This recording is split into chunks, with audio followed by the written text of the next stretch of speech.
നമസ്കാരം.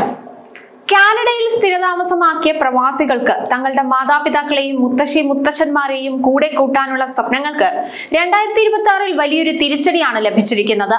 വർഷങ്ങളായി തുടർന്നു പോന്ന parents and grandparents programme അഥവാ PGP പുതിയ അപേക്ഷകൾക്കായുള്ള വാതിലുകൾ അടച്ചിട്ടിരിക്കുകയാണ്. അപേക്ഷകളുടെ എണ്ണം കൂടുതലും ഭരണപരമായ സങ്കീർണതകളും കാരണം കുടിയേറ്റ നയങ്ങളിൽ കാനഡ വരുത്തിയ ഈ മാറ്റം ആയിരക്കണക്കിന് മലയാളി കുടുംബങ്ങളെ നേരിട്ട് ബാധിക്കുന്നതാണ്. PGP പ്രോഗ്രാം താൽക്കാലികമായി നിർത്തിവെച്ച സാഹചര്യത്തിൽ കുടുംബങ്ങളെ ഒന്നിപ്പിക്കാൻ കാനഡ മുന്നോട്ട് വയ്ക്കുന്ന മറ്റു മാർഗങ്ങൾ എന്തൊക്കെയാണെന്നും നിലവിലെ നിയന്ത്രണങ്ങൾ എത്രത്തോളം കാലം തുടരുമെന്നും നാം കൃത്യമായി അറിഞ്ഞിരിക്കണം. 2026 Canada parents and grandparents program ആരംഭിക്കുന്നില്ല. 2025 പ്രഖ്യാപിച്ച നിർത്തലാക്കലുകൾ അതേപടി തുടരും. എന്നാൽ 2025 മുൻപ് ലഭിച്ച അപേക്ഷകൾ കാനഡ പ്രോസസ് ചെയ്യും. നിലവിൽ പുതിയ അപേക്ഷകൾ ഒന്നും തന്നെ സ്വീകരിക്കുന്നതല്ല. കാനഡയിൽ താമസിക്കുന്നവർ ഈ വർഷം മാതാപിതാക്കളെയും മുത്തശ്ശന്മാരെയും കൊണ്ടുവരാൻ ആഗ്രഹിക്കുന്നുണ്ടെങ്കിൽ അവർക്ക് സൂപ്പർ വിസ പ്രോഗ്രാം തെരഞ്ഞെടുക്കാവുന്നതാണ്. ഈ സൂപ്പർ വിസ പ്രോഗ്രാം മാതാപിതാക്കൾക്കും മുത്തശ്ശന്മാർക്കും കാനഡയിൽ സ്ഥിരതാമസം അനുവദിക്കുന്നതല്ല. എന്നാൽ അവർക്ക് 5 വർഷം വരെ കാനഡയിൽ താമസിക്കാവുന്നതാണ്. ഒപ്പം വിസ പുതുക്കാനും സാധിക്കും. എന്തുകൊണ്ടാണ് Canada parents and grandparents program നിർത്തലാക്കിയതെന്ന് ചോദിച്ചാൽ, വർഷങ്ങൾക്ക് മുമ്പ് പാരന്റ്സ് ആൻഡ് ഗ്രാൻഡ് പാരന്റ്സ് പ്രോഗ്രാമിലേക്ക് അപേക്ഷകൾ സമർപ്പിച്ചവരുടെ വരെ അപേക്ഷ ഇങ്ങനെ കെട്ടിക്കിടക്കുന്ന സ്ഥിതിയാണ് നിലവിലുള്ളത്.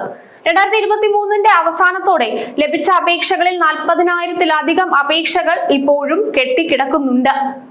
പുതിയ സ്പോൺസർഷിപ്പുകൾ ലഭിക്കുന്നതിന് ആദ്യം വലിയ തുകകൾ തീർപ്പാക്കണം.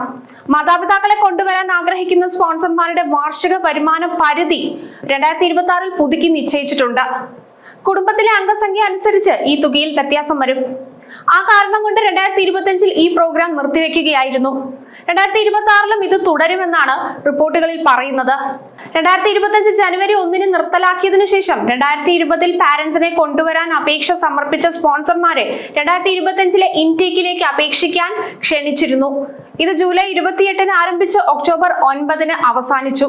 ഏകദേശം 2 ആഴ്ചയ്ക്കുള്ളിൽ 17,860 അപേക്ഷ കത്തുകൾ അയച്ചെങ്കിലും ഇതിന് 10,000 പൂർണ്ണ അപേക്ഷകളായിരിക്കും സ്വീകരിക്കുക. കാനേഡിയൻ സർക്കാർ ഈ പരിപാടി കൊണ്ട് ലക്ഷ്യം വെക്കുന്നത് രാജ്യത്ത് സ്ഥിരതാമസക്കാരായി മാറിയ കുടിയേറ്റക്കാരെ വീണ്ടും ഒന്നിപ്പിക്കുന്നതിനാണ്. അതായത് കാനഡയിലെ സ്ഥിരതാമസക്കാർക്ക് മാത്രമേ അവരുടെ മാതാപിതാക്കളെയും മുത്തശ്ശന്മാരെയും കാനഡയിലേക്ക് സ്പോൺസർ ചെയ്യാൻ കഴിയൂ. സൂപ്പർ വിസയ്ക്ക് യോഗ്യരല്ലാത്തവർക്ക് കാനഡയിൽ ജോലി ചെയ്യാനും പ്രവിശ്യ ആരോഗ്യ സംരക്ഷണം നേടാനും ഈ പരിപാടി അനുവദിക്കുന്നതാണ്.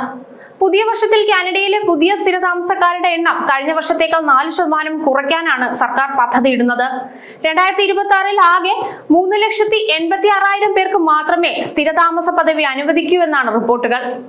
PGP അപേക്ഷകൾ കെട്ടിക്കിടക്കുന്നതിനാൽ വർഷങ്ങൾക്ക് ശേഷം ഊഴം വരുമ്പോൾ മാതാപിതാക്കളുടെ പ്രായം കൂടുന്നത് മെഡിക്കൽ പരിശോധനകളിൽ ഒരു വെല്ലുവിളിയായി മാറാം.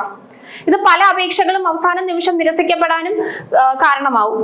ചുരുക്കത്തിൽ കാനഡയുടെ കുടിയേറ്റ നയം ഇപ്പോൾ എണ്ണത്തേക്കാൾ ഗുണനിലവാരത്തിനാണ് മുൻഗണന നൽകുന്ന രീതിയിലേക്ക് മാറിയിരിക്കുന്നത്. PGP പ്രോഗ്രാം വഴി മാതാപിതാക്കളെ സ്ഥിരതാമസക്കാരാക്കാൻ നിലവിൽ സാധിക്കില്ലെങ്കിലും സൂപ്പർ വിസ എന്ന ബദൽ മാർഗം കുടുംബാംഗങ്ങളെ താൽക്കാലികമായി ഒന്നിപ്പിക്കാൻ സഹായിക്കും. എന്നാൽ അപേക്ഷകൾ കെട്ടിക്കിടക്കുന്ന സാഹചര്യം മാറുന്നതുവരെ പുതിയ സ്പോൺസർഷിപ്പുകൾക്ക് കാത്തിരിക്കേണ്ടി വരും. 2026 PR പരിധി 3,80,000 കുറച്ചത് കുടിയേറ്റക്കാർക്കിടയിൽ മത്സരം വർദ്ധിക്കും.